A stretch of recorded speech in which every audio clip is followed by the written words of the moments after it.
தெய்வத்தின் குரல் மூன்றாம் பாகம் காந்தர்வ வேதம் தேவார திவ்ய பிரபந்த மரபுகள். இதனால்தான் தேவார கர்த்தாக்களான அப்பர், சுந்தரர், சம்பந்தர் முதலானவர்களே அவற்றை பண் என்கிற ராகங்களில் அமைத்து ஈஸ்வரார்ப்பணம் செய்திருக்கிறார்கள்.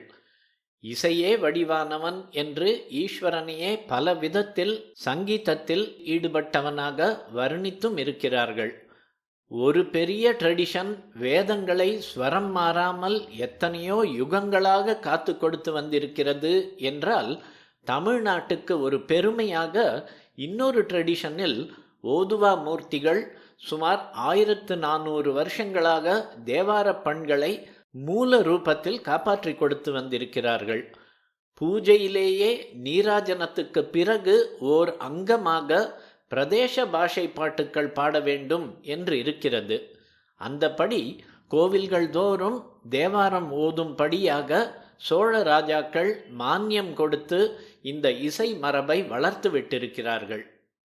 திவ்ய பிரபந்தங்களும் பண்களில் பாடப்பட்டு வந்தவைதாம். ஆனால் பிற்பாடு இப்போது சொல்கிற மாதிரி ராகம் இல்லாமல் ஏதோ ஒரு பிராசத்தில் சொல்வதாக ஆகிவிட்டது என்று சொல்லி ஆராய்ச்சியாளர்கள் சான்றுகள் காட்டுகிறார்கள்.